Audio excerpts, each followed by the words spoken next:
Hello everyone, prepare for me to sound like a broken record. I've got a situation going on with my schedule, you know, like I like to talk about how I have a schedule, and basically I mentioned I was ill a few, like a week or so ago, I guess like in the last installment, and I haven't really got back into a schedule since then. One reason being that next week I'm going away to Cornwall, and I think I've decided, based on the fact there's other things I want to get done, and, you know, I think we can all use a break after this little finale. I'm probably not going to upload a video next week, so I hope that is acceptable to you. So yeah, like I say, this is the finale. We're going to finish this video up. It's taken 7 parts. This is part 7. I'm going to press play and we're going to get into it. I do have to point out that I don't think King Critical knows what logic is, and if he does, he doesn't use it very often. If he did, he would know that a member of the male sex can wear makeup or be feminine for any variety of reasons, none of which have to do with fetishes, and to make such assumptions as King Critical does is unwarranted, and does— I never said that somebody has to. The only reason any man could put on makeup is to do with fetishes. I said, based on the fact that might be a reason, it is legitimate to potentially be critical of some instances when that happens. Like, clearly I've never said, because again, I don't think we should be always suspicious of men wearing makeup. I've never said that, so yeah, that's just misrepresenting me. On top of this, he doesn't actually provide any evidence that the bimbo fetish is more rare than this sissy hypno fetish. And even if he did prove that it is more rare, he'd still have to show that who views the latter is trans women and not just feminine men, and then he'd also have to show that the percentage of trans women who watch this kind of porn is higher than the percentage of cis women who watch bimbo porn. Okay. Look, I don't really want to get into the whole bimbo porn thing again, but I'll just point out again, he's going back to the same thing, saying I'm saying that there exists basically feminization pornography, and he's saying, and my argument's always been, well, the fact that there are men who like to think of themselves as women, and that's a big part of how they define themselves and understand themselves, means that we can basically take it for granted that such men are probably watching feminization porn. Like, if there are men who are like, I'm a woman, I'm actually a woman, and also there's feminization porn, it seems likely those two things overlap. And he keeps going back to, well, you'd have to prove it. No, I don't have to prove it. I absolutely do not have to prove it. Because it's obvious. Obviously, if there is a whole genre of pornography dedicated to something, and there are a whole load of men doing that thing, clearly they're going to be watching it. As for, like, proving that women don't watch any kind of similar equivalent pornography, well, women don't watch pornography as much as men do. There are lots of women who don't watch porn. And there are there are definitely fewer men who don't watch porn, and there are definitely fewer men who have never watched porn or aren't even tempted to watch porn and haven't at some point in their life habitually watched it. So that's just ridiculous for him to say that we should need to prove that stuff. It's obvious. The only way it can be demeaning to women for trans women or cis women to look hyper-feminine is if they think that's all being a woman is. Obviously, none of this is entailed by one indulging in the sissy hypno porn or bimbo porn, or by deciding to look hyper-feminine. Okay, so what he's saying there is that it's not demeaning to fetishize and sexualize the idea of being a woman and, being subject to, like, misogyny and things like that, as long as you're not claiming that's all being a woman is. If you take that logic through, like, again, it's so easy every single time, transracial analogy. Imagine if I got off on the idea of blacking myself up, like making myself look black, and being treated as a slave, and being called, like, racial abuse. Would that not be demeaning to black people unless I'm saying that's all being black is? I think most people say, no, that's clearly offensive. So in the exact same sense, if a man's doing the exact same thing with regards to a woman, that is demeaning to women. Now, I also said that I think that the whole bimbo thing, to the extent there are women who actively participate in that kind of bimbo presentation, which I do think does occur. I said that's demeaning to women as well. And you might say, well, that's different because that's women doing it. Again, the race analogy, right? I think a lot of people would agree that black people who, it's like the bloody, God, see, I've mentioned this before, definitely, there's a sketch by Key and Peele about a black actor in Hollywood who starred in loads of basically really racially stereotypical content. Like one of them is kind of like a bit of a dumb character. He's like, well, I don't know how that happened. And then like in another one, he's like a kind of African savage. He's like, ooga booga, which I'm allowed to say because I'm being, because I am describing a comedic thing that was in itself making fun of that stereotype. So don't even come at me. But yeah, basically he's doing all that stuff and everyone's recognizing what he's doing is offensive. It was basically morally wrong. I know I'm talking about a fictional character, but if this character was real, it would be morally wrong and worthy of judgment that he did that. And of course you could say, well, in that context, maybe it was the only work available to him, things like that. And that's another question. But like the idea, I recently watched the movie American Fiction. I thought it was pretty cringe. But because it was like very on the nose of its politics. But one aspect of its politics was the idea of black people who play up a stereotype for the amusement and the entertainment of white people. So black people who write stories about being a gangbanger, who has a very sad gangbanger story with maybe some kind of satisfying resolution at the end. And, within the, so the narrative claims white people like those stories because it makes them feel good and happy about themselves to see that playing out. So the point is there, he's angry at black people who sell a particular image of what it means to be black to white people. So that also makes complete sense. And again, that's not claiming that's all being black is. I think if somebody makes black media, or like kind of black media, again, not necessarily in the sense of everybody involved in it is black, but kind of media that appeals to or draws from, let's say, a typical black experience, but it is quite stereotypical and, designed to appeal to perhaps some quite base beliefs about blackness, then somebody can say that is wrong and that is demeaning without also having to believe that it is claiming that that is all that being black is. You don't have to believe that being black is entirely summarized by, this isn't the perfect analogy, I'm going to mention it anyway because it's a very bad movie, the movie Crash, without, in order to say that Crash is like cringe and almost offensively so in terms of how superficial it is in the way it deals with race. That would be a good endpoint to get to, where somebody can dress and look however they like, and be treated however they like, without somebody enforcing sex or gender stereotypes on them. But currently, we don't live in that kind of a society to allow people to do that. So that could very much be the reason some trans people still use ideas like gender identity and gender expression. Okay, so there he basically made the standard point that we don't live in a society that is completely post-gender, therefore it's illegitimate to expect we should, talk about or expect anyone to basically not completely champion gender as how they define themselves. I think that's ridiculous. I think there is a big line, literally just yesterday on the Discord, although it won't be yesterday for you, it'll be the day before yesterday for you.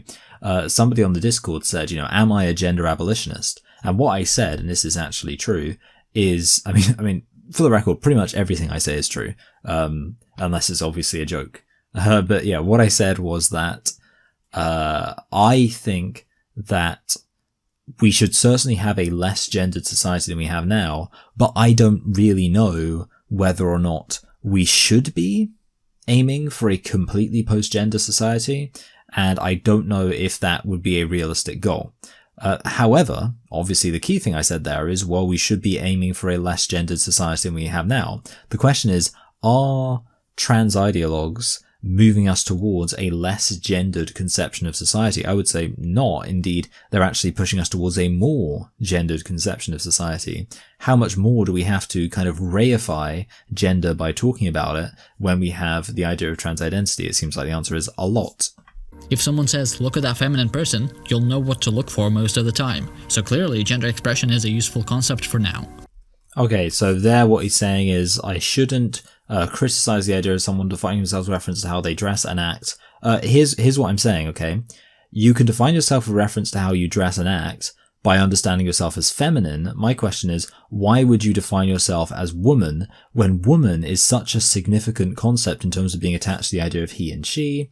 Basically any single person, when they're referring to you in the third person, now has to consider the fact that you're a woman, which means considering the fact you're feminine. So people can define themselves with reference to how they look. And I would liken that to a subculture. I might say, oh, that person over there who looks kind of like a goth, or that person there with a kind of punky haircut. Those would be examples. But the point is, those aren't big parts of someone's life. The issue is with femininity and masculinity. Yes, one way, it's perfectly legitimate for one way you describe someone to be with reference to how feminine or masculine they present themselves. But I don't think it's legitimate to then conflate that with being a man or woman, because I mean pretty clearly that is endorsing sexist stereotypes. So I'm not disputing that people might define themselves with reference to how they look. Of course they will, and that's not a problem. The question is, why does that have to be gendered? If what King Critical means is why they define themselves as another gender because they dress and act a certain way, there is no logical necessity here. How trans people look and act may have nothing to do with what they take their gender identity to be. Yeah, it may not, but it often does. This is like the standard thing they do every single time. They very clearly, when you look at trans identity, when you look at what they're saying, when you look at what they mean, they clearly all the time conflate the way you look and act with your gender. They'll often say, well, I live my life as a woman. That's saying how you act is part of your gender. They often conflate it. But technically speaking, they never claim literally that this is what makes them a woman. So they always have that deniability, but well, quite simply, I think that deniability is dishonest from them. So yeah, technically no one's claiming that, but in reality, in terms of what the practical implication is, because most people, they understand words need to mean things, right? So they're not going to think, well, being a woman just means you're someone who identifies as a woman, because they recognize that's circular. So when you have people calling themselves women, and a lot of those people are biologically male, but they present in a very feminine way, and people are told, well, you need to consider these people women, they're going to think, well, obviously it's got nothing to do with biological sex because these people are biologically male. What's the other thing it could have anything to do with? Well, I guess the fact they're presenting in a feminine way. So you're coaxing people into thinking that, and into believing that being a woman is defined by being feminine. That's the issue. Obviously, when this is the case, it is an issue, but the solution to this isn't to tell trans people to stop looking and acting a certain way. It's to stop society from associating looking masculine or feminine with being a man or a woman. Yeah, okay, but how are you going to do that when you are, in practice, reinforcing that way of looking at the world? You can't tell people that being feminine or masculine has nothing to do with how they should understand themselves as men and women, while also showing, presenting a whole load of biological males who are feminine, saying these are women. I pretty much already covered that. The logical extension of trans identity in most people's minds is going to absolutely be a conflation of being a man or woman with being feminine or masculine. If a trans man wants to look and act masculine, what's exactly wrong with that? The same way there's nothing wrong with a cis man looking and acting feminine, or deciding to look and act masculine. Yeah, the issue is that a trans man, the problem is, by implying that there is such a thing as a trans man, you've now taken biological sex off the table as far as defining people as men or women. The thing is, in a world where biological sex is understood by everyone to be what makes you a man or woman, everybody can act as masculine or feminine as they want, and there's no risk that people will then start saying, well, I guess being a man or woman must be defined with reference to your masculinity or femininity, because obviously we all know it's about biological sex. The problem is the specific combination of saying everybody can be gender non-conforming and also taking away a very concrete, logical, sensible definition for man and woman and replacing it with something which is very circular and to a lot of people isn't going to make much sense. At that point, you're pretty much guaranteeing that people are going to start saying that being a man or woman is about whether or not you are masculine or feminine. It's quite simple. The fact that traditional masculinity and femininity are ideas that have a history in harmful patriarchal oppression of women doesn't necessitate that those concepts have to be harmful to women or to anyone. These are ideas to be opposed. He says, so I'm just trying to think that through. So basically he said, I think I'm kind of tired. He said the fact that these terms have been in the past associated with stereotypes doesn't mean they have to be now. Well, of course not. But you have to recognize that we live in the real world, where change and things like that are organic. This isn't just a theoretical thing where you can just fiddle around under the hood of society and just change things magically. Yeah, there's no reason why masculinity and femininity couldn't, and associating being a man or woman with masculinity and femininity couldn't become suddenly something that has no complexities or, negative associations with it. The problem is, well, we live in a society where people do actually have those associations, and you can't just magic those away. Again, I think the issue I have here is this would be so much more credible if there was any sense in which I could believe trans ideologues were actually presenting a consistent ideology such that I could be convinced that there isn't just going to be a whole load of confusion that extends from this. That's my issue, basically. I can just imagine that because a lot of this doesn't actually make much sense and isn't going to make much sense to a lot of people, and it's not being clearly communicated. You can't clearly communicate this. You can't say that trans identity is fine because it could change the wider societal paradigm. I'm just because what I've always said about being gender critical is that being gender critical works because you're also recognizing that there are things about society more generally that we can seek to change, in terms of how we view society, how we think about the world in which we live. There is a basic underlying theory about what man and woman means, about the importance of biological sex, about the significance of gender and the problems with gender.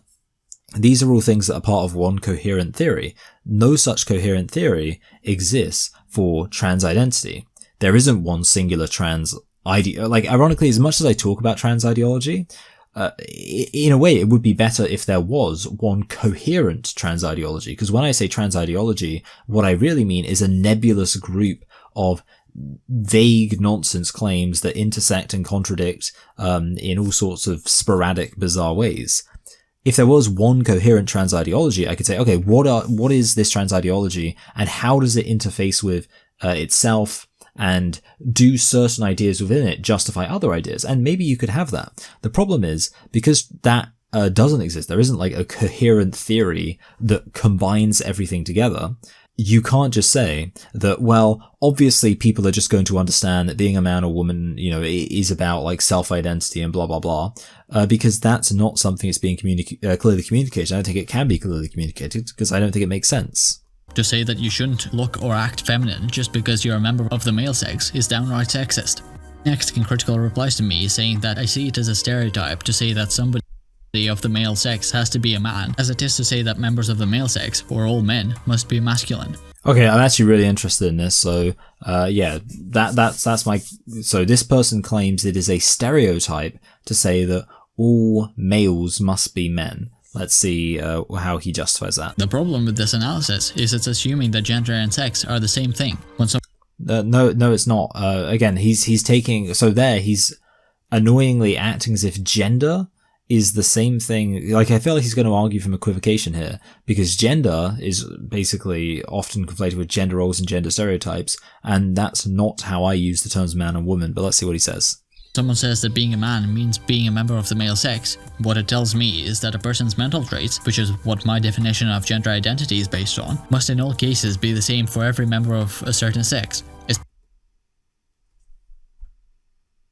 So what you're saying there is that what I'm saying is sexist if we assume your definitions are correct, but the whole debate is about which definitions we're going to use. So saying that my ideas are wrong if we assume your definitions are correct is obviously a completely nonsense thing to say. That's not even approaching an argument. Obviously, if you only analyze your position within your own worldview, you're not always going to see the problem with it. That's exactly what you're doing. You're analyzing, or you're doing, so you're analyzing my position with your worldview, which is absurd. What I'm saying is, if you recognize that being biologically male is the same thing, or let's say being biologically male and being an adult and a human is the same thing as being a man, you realize that's not a stereotype because it's not about behavior or expectations or anything like that.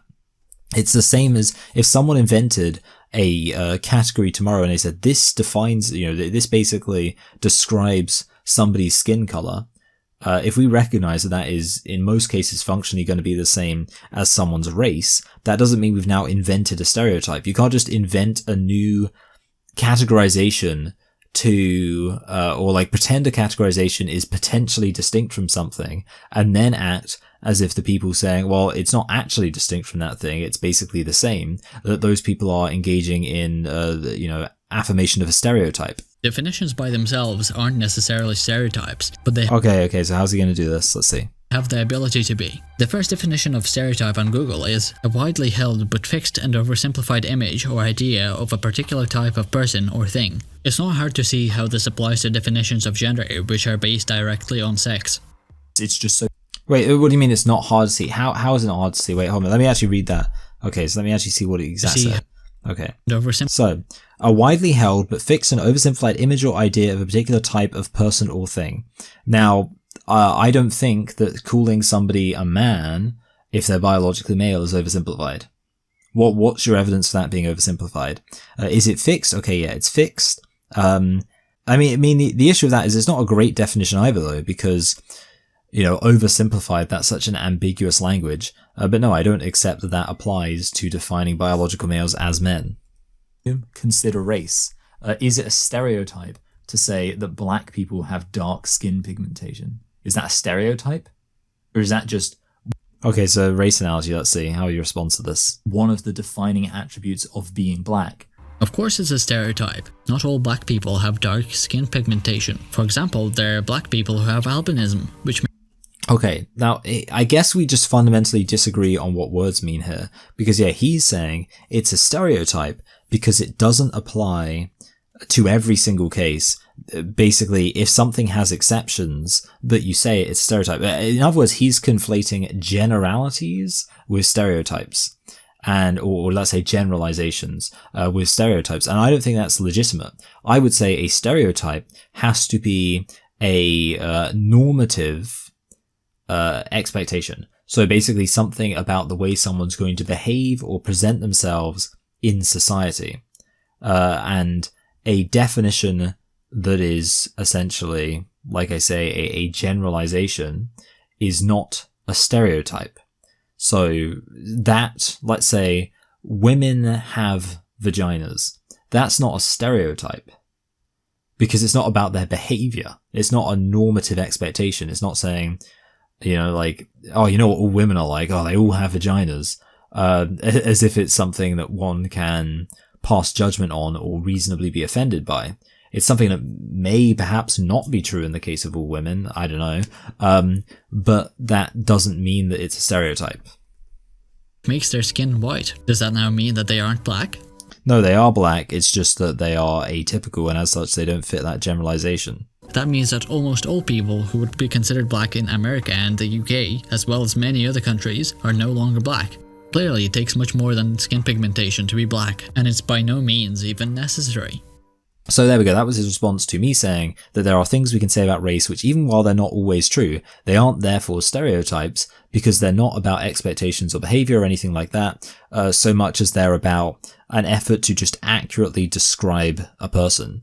And yeah, I think it's completely ridiculous for somebody to claim that that is engaging in stereotypes. I don't think this guy has done a good job at showing that it would be a stereotype to say any statement that, like I say, may not always be true. It's still not a stereotype. A black person has dark skin pigmentation, or that a biological male is a man. It doesn't have to be on the same caliber to still be a stereotype, and a harmful one at that. Okay, it's absolutely okay. Let's say this. So he's going to show it's a harmful stereotype. Considering that black people with albinism have a lot of issues fitting into society due to the stereotype that you must have dark skin pigmentation to be black. In fact, no, I don't think that's. I mean, maybe that's true, but ultimately, what that's really about, I think, is the fact that people, like, there's a difference between somebody having aesthetic judgments that are related to somebody's appearance and that being a stereotype. For example, there is a genuine reality of colorism within black communities where people who are blacker are, and it's one of those things that cuts both ways, because you could say, well, people who are blacker are perhaps viewed less favorably by society generally than people who are lighter skinned. But then you can also say people who are lighter skinned are maybe viewed less favorably within the black community. So both sides kind of have a grievance there. So that is an example of a stereotype that can be quite oppressive to people that is based on skin pigmentation. But that doesn't therefore show, because in that case, well, that is, like, both those people are clearly black based on their skin pigmentation, because in both cases, even though one is lighter skin than the other, they both have darker skin pigmentation than a typical white person. But again, that's more about like I say, aesthetic judgment oftentimes relating to skin pigmentation. And I think it's a similar thing with being an albino, where it's not about people saying, well, that person's not actually black and that's the main source of it. It's more about that person looks a way that is not typical, and because they look a way that's not typical, they're going to basically face issues in terms of being made fun of. I don't think that there is actually much in the way of harmful stereotypes that extend from the recognition that black people tend to be darker in skin pigmentation. And certainly, I think when it comes to people being albino, how many people would actually claim that an albino person literally is not black? The thing that defines them, I'm saying albino, I could also say albino. The thing that defines them as albino is that they are black, but they have less skin pigmentation. So how can someone claim that someone is albino but not black? That doesn't really make any sense. The harmful thing there is their own attitude to reality. Wrong. That's not the only harmful part. And in fact, the action isn't benign. The reason is that trans people are being treated based on their sex instead of their gender identity in situations which have no necessity in being about sex. Okay, so he's saying, so basically I said it's not harmful to call a biological any person with reference to their biological sex, because that is a perfectly reasonable thing to do, and therefore the actual cause of harm there is not the action, but the person's reaction to that action. And he's saying, well, it is harmful because, you know, the issue is you're doing it in a situation where there's no reason to refer to them with reference to biological sex. I'm interested to hear his argument for why there's no reason to, you know, refer to people's biological sex. That what someone's sex is prioritized over how people actually want to be treated. It's like if you knew a black coworker's name. Okay, yeah, so truth is prioritized over somebody's desire to be treated in a way that's contrary to truth. But decided to refer to him as the black guy instead of using his name. Do you really have to know what someone's genetic phenotype is in the middle of a street or at school or work? Okay, no, so there he's saying, like, if you refer to someone, well, that's the thing, you're reducing somebody down to that thing, which no one's saying that you should do. Absolutely, it would be, like, I'm not denying it would be offensive to call someone the woman or the man. Having said that, of course, there are many situations where just as you might say, oh, that black guy over there is a way to refer to them. And I think if anything, it's kind of cringe when white people are so paralyzed by fear of being racist that they can't even refer to someone as black when they're black, just as a way to say, oh, it's that person who's black. That person is black over there. They're a black person. That is the one thing that stands out about them. So that's the thing I'll appeal to them. Whatever it is, any like protected characteristic, that person in a wheelchair. Again, obviously don't use offensive terms. You know, but of course, then you could say, well, if there's a woman and she's surrounded by men, you could say that woman over there. But of course, it would be weird if you know someone's name to continue to refer to them as the black guy, or just say, hey, black, which I think is, that's what a guy says in Moonlight. There's like the guy's gay lover. When they first meet or whatever, he's like, hey, black, how's it going? And the guy's like, you just walk around giving other people nicknames? That's weird. What kind of guy gives other people's nicknames? Blah, blah, blah. Anyway, let's continue. is almost completely unnecessary. And even if you do know what a person's sex is, it won't always tell you what their body is like on the macro level, if that is what you care about. Sure, on the micro level. So, okay, this is not relevant to the overall important point here, which is it's not offensive to talk about that stuff. Like, yeah, do you always need to know it? Like, I don't need to know in what way someone's black, what the exact implications are of them being black, and what exactly being black even means in order to use the reality that somebody is black to point them out in a crowd. And I certainly don't need it in order to point out when a white person says, I'm black because I identify as black, and I say, no, you are literally not black, and it does not matter how you feel about being black. What reason could you possibly have outside of a medical one, where you must know someone's sex instead of how they want to be treated? Maybe if you... So this is just not relevant to the question of whether this is a harmful stereotype. Like, my point is that saying that a biological male is a man and is not a woman, that is not a harmful stereotype. It's not a stereotype because definitions aren't stereotypes. And if you're going to say that, then again, you would literally have to say that every single time you ever define any word, you are engaging in a stereotype, which is ridiculous. In which case, and if you were to say that, you'd have to be admitting that something being a stereotype isn't actually that bad. And then as far as proving it's harmful, well, I said, well, it's not harmful to acknowledge truth. And if somebody really hates you pointing out truth, the harm there is caused by their reaction, by their irrational overreaction to something that they should not be negatively affected by. He's not currently responding to either of those points here. Next, King Critical replies to my counter-argument to his argument that if Elliot Page needs to fight for the right to get stuff to help with menstruation, then you can't say that access to products relating to menstruation is a women's issue that relates to misogyny. Well, that's so obviously stupid, right? Because that's clearly, like a circular argument. You're saying, well, it's not a woman's issue because this biological female who's a man needs this. And I'm like, yeah, but that's not, like, I'm disagreeing that person is actually a man. If there are two concepts of misogyny, one which applies to sex, then you're still obviously understanding the reality that cis women were oppressed based on their reproductive capabilities. It takes nothing away from this, in fact, to recognize that misogyny isn't only faced by women or by members of the female sex. Okay, so there he's saying, so basically my point was that even while you could, of course, invent terminology to still relate misogyny to being biologically female, even if you affirm trans identity, because you could say part of misogyny is about, trans identity.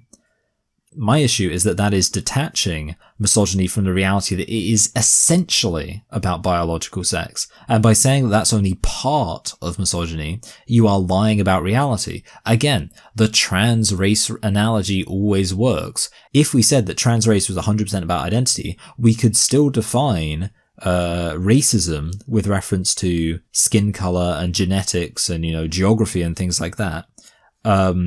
So does that mean that that's not a problem? The problem is we'd be denying that the relationship between race and, the various biological material signifiers of race is not a coincidental or incidental thing to be accounted for by saying, well, it can be. No, it is fundamental to what racism is, in the exact same way that the reality of female biology is fundamental, and the experience of and manifestation of misogyny is fundamentally attached to biological female sex, and the material reality of that.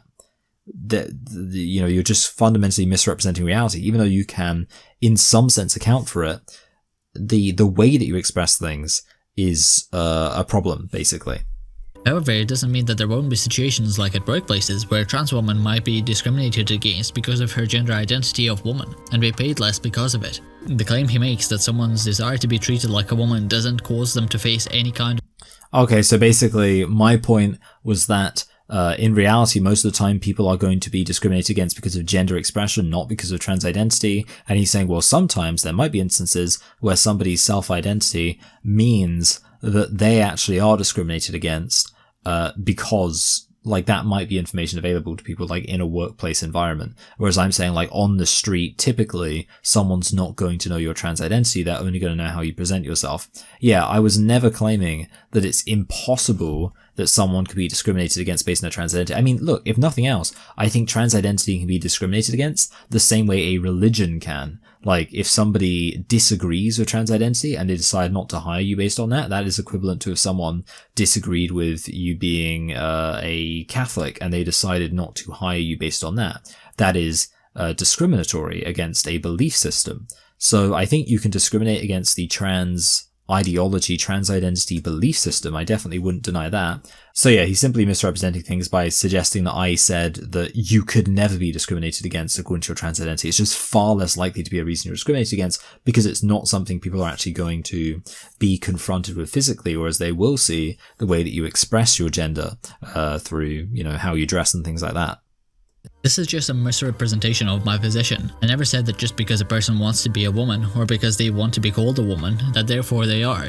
There are several key mental traits they need to have for them to be a woman. I've made it quite clear why it is better to define words like man and woman based on mental traits rather than sex, so I won't belabor the— Okay, so there he's not really engaging with my point. I think the specific context there is he was saying that basically being trans is not a choice because somebody can't choose to feel like they want to be a woman. Like, basically someone can't choose to have gender dysphoria. And I'm saying, sure, but the decision to say that you are trans based on your gender dysphoria or based on with reference to anything, that is a choice. So I'm saying trans identity, the belief system, is a choice somebody chooses to believe. So it's not something that is unchosen, something that someone's born with. And yeah, he's just kind of ignoring that by focusing on the specific thing I said wasn't a choice, but that's not the main point as far as I'm concerned. If taking patriarchy to be a system of society or government in which men hold the power and women are largely excluded from it, then it's obvious that in some situations, or even in most situations, it'll only affect those of the female sex, but in some cases it'll affect those perceived as members of the female sex, or even those who have a gender identity of a woman.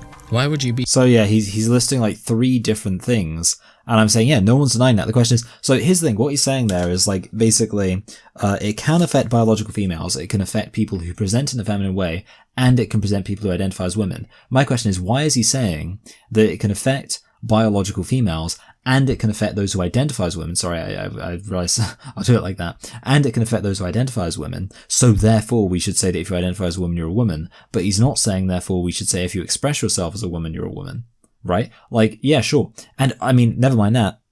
It can also affect people who just pretend to be women, but they don't even think they are women. Like, for example, I always go back to this, somebody on a random online chat room, who says that they're a woman. They're not saying it because they, necessarily even believe it themselves, but just because they're doing some kind of role play or something like that. They're not even presenting in a feminine way because no one can actually see how they look. But if they get subject to, some random misogynistic troll, they've technically experienced misogyny. But does that mean we should consider those people to be women? I don't think so. Thank you.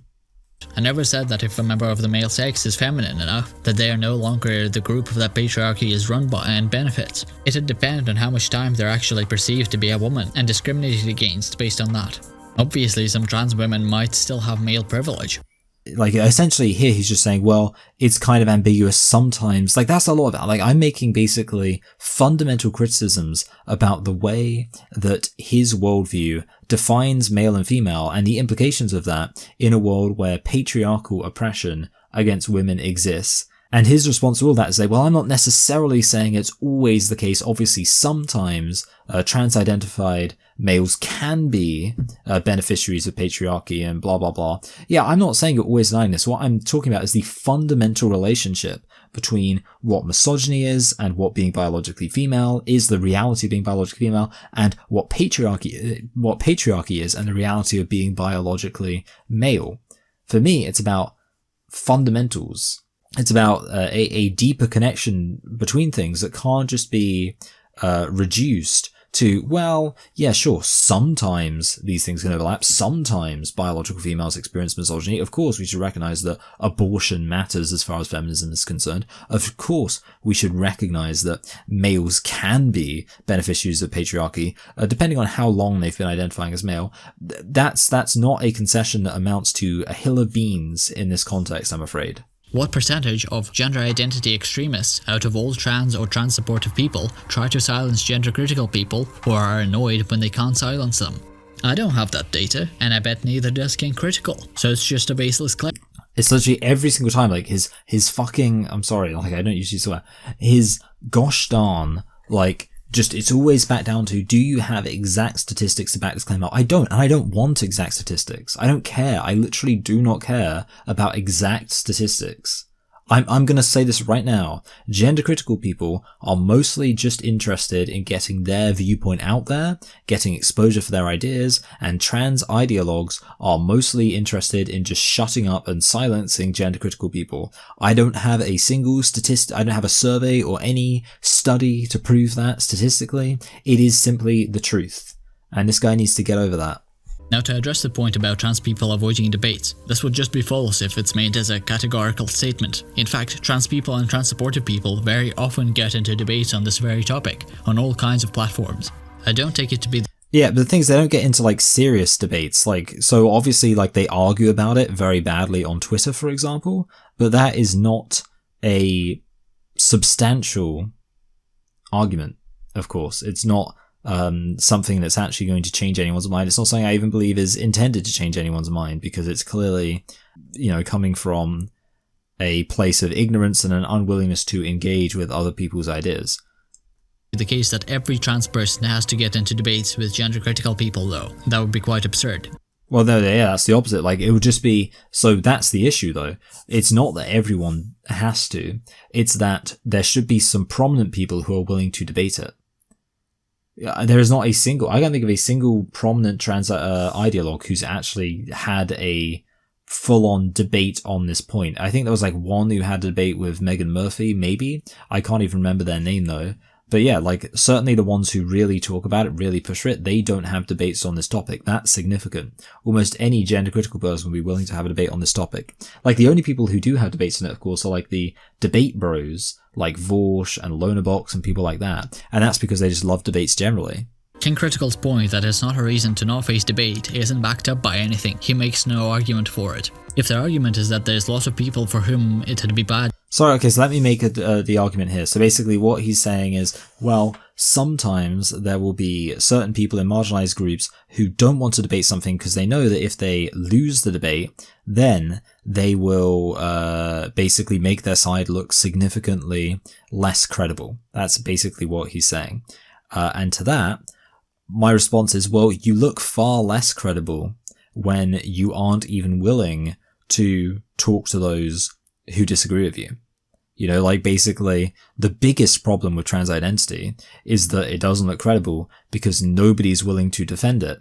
The idea, and I guess, like, the problem is, in some sense, I do understand saying, well, these people don't want to debate because they're afraid they'll make their side look worse. I would say it's not that they're afraid they'll make their side look worse, it's that they know they'll make their side look worse. But that's not something to which that's not a motivation to which I'm particularly sympathetic. Because yeah, obviously, it's a nonsense idea that can't stand up to scrutiny. You can't hold to a nonsense idea that can't stand up to scrutiny, refuse to engage in a debate, and then play the victim when, you know, people say, well, why aren't you willing to debate? And say, well, I can't debate because it's life and death for me. Like, you know, if people don't think that trans identity is valid, then that could be really bad for me. So I'm afraid of what could happen if people don't agree with trans identity.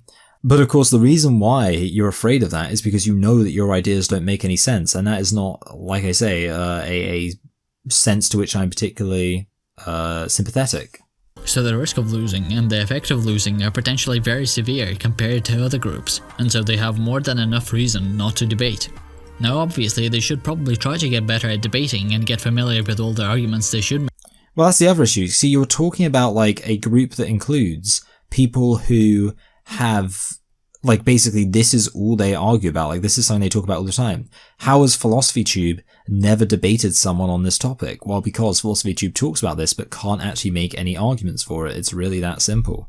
And trans people still choose to debate trans issues, as they frequently do. The fact that no, they don't. They very rarely do, you liar. Some of them don't isn't reason enough to... No, it's not that some of them don't. How many of them actually do? Very, very few of them at all. So no, yeah, you're just wrong. Like, my criticism wasn't that some of them don't. my criticism was that seemingly pretty much none of them do. Even like Katie Montgomery doesn't debate trans issues. And again, I know you're gonna be like, well, Katie Montgomery has like a call-in show, but the thing is, that's a call-in show. That's a very different context, because that puts the power completely in Katie Montgomery's hands. Katie has never done a one-on-one discussion, and that's the issue. So it's not a good analogy to say that cis women are harmed too, when the extent of this harm hasn't even been reliably shown, compared to all the research showing the large amount of harm dealt to trans people when they aren't allowed to be in the spaces based on their gender instead of their sex, and the higher rates of discrimination faced by trans people. Well, look, let me just say, let's suppose that's even true. Well, the point is, what he's saying is, well, trans people can't debate this because they're worried about the harm they'll do to their movement if they don't look credible. Well, in that case, what matters is that gender-critical women believe that they'll do harm for their movement if they don't look credible. Gender-critical women believe that when they go into a debate, their rights are on the line, and yet gender-critical people are far more willing to engage in a debate than trans-identified males are. But I obviously want to stress, I'm not denying that there are some trans-identified people who do face genuine oppression, but the point is there are a huge number of trans-identified people at the top who are pushing this idea down. I mean, obviously trans identity, very popular in academia, very popular in the media, very popular in politics. Yeah, so true. There are many political parties that are just kicking people out for questioning the validity of transgender identity. This is an embarrassment of an argument, just because I'm okay. I feel like I was right about everything I just said. some trans people are unwilling to have debates doesn't imply that they are happy with the status quo. It can just mean that they think they have a greater potential to do harm by debating gender-critical people. No, look, it does imply they're, at least to some extent, happy with the status quo, because, look, if you're in a situation where you're basically just saying, well, let's just be defensive, let's, just hold on to what we've got, that implies you must have quite a bit, right? If you actually were really fighting for rights, you'd be saying, well, we've got to make this case everywhere we can. But they're clearly not interested in that. That's why they refuse to have debates. They're clearly more interested in protecting what they already have, which has to imply on some level they do have quite a lot, perhaps deep down more than they know they should have. Do people of color have a lot of power because anti-racism is popular in academia, media, and politics? Most people within these fields support equality between races and are against discrimination against people of color. This is clearly irrelevant because Okay, that's actually quite an interesting point, to be fair. So basically what I'm saying is, well, there is plenty of establishment support for trans identity, and he's saying, well, there's also plenty of establishment support for being anti-racist. I think there's one big difference I would point out, though, which is that trans identity is fundamentally a theoretical, intellectual idea, where basically believing in trans identity is pretty much the full extent of trans identity, right? Whereas in the case of race, intellectual ideas about race are often very detached from the reality of racial oppression. In fact, that's one of the criticisms I would make of a lot of kind of anti-racism, that a lot of the anti-racism is from an academic background, talks about things like queering, or I was going to say queering, decolonizing mathematics, which is of no benefit to anyone in reality, and it's detached from the actual experience of oppression from people on the street. So I would say that it's almost like he's trying to make an analogy between the two things, but I would say they're almost opposites, where because trans identity, what it literally is an intellectual belief about reality. It is something where if it's believed, that is significant. If people are saying they believe it, that is significant.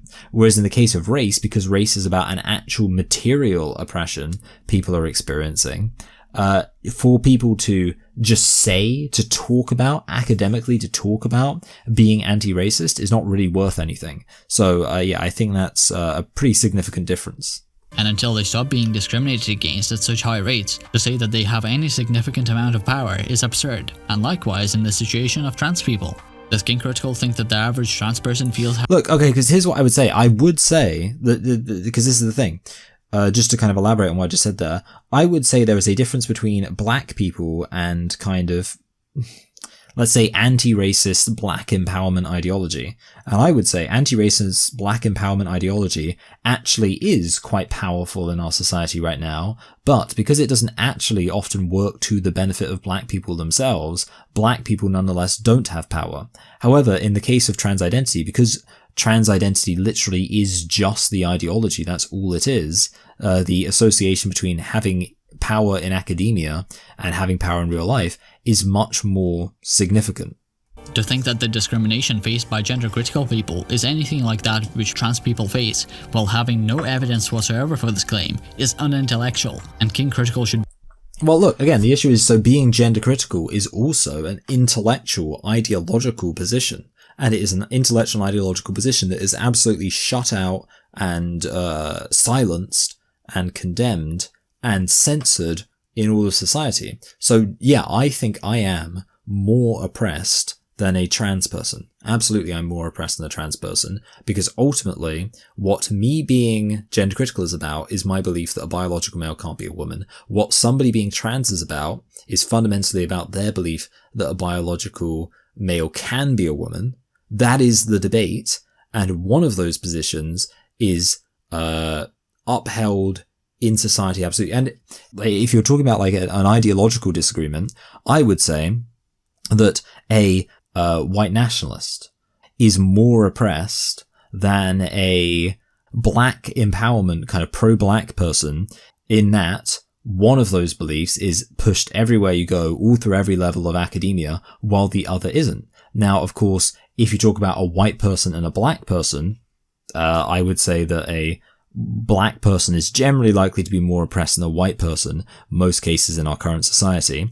But again, in the case of being a white person or a black person, it's not actually like there's no ideological disagreement between a black person and a white person. There is an ideological disagreement between somebody who upholds trans identity and a gender critical person. So again, it is apples and oranges. But yeah, there can be situations where the situation for an ideological commitment might be very different than the situation for the demographic with which that ideological commitment is associated. However, in the case of trans identity, I don't think that's the case, because I think trans identity is fundamentally about your ideological belief around trans identity. Anyway, I hope this video wasn't too dry, and that it's managed to fulfill its purpose of providing some entertainment and some education. If you want to support me and my work, like and share this video, or become a patron on Patreon. Okay, so there we go. We're at the end of the, we've got, what, like 14 minutes left? Oh, sorry, 14 seconds left. So I think we'll just end that there. That's it. It's done. I'm pretty tired. It's kind of dinner time now. It's 6:45 p.m. It is kind of nice in the summer because I can at least get away with being, like, putting things off that I might otherwise not put off. Or I might not otherwise put off, is what I mean to say. Because obviously I still get daylight coming in. But yeah, obviously I've got to get back to things. Get this edited, get it ready to be uploaded, and hopefully you'll be seeing this tomorrow. And like I say, there will be no video for next week, unfortunately. But I hope you'll still be alright. Anyway, thank you all for watching, and I will see you all in 2 weeks' time. Bye.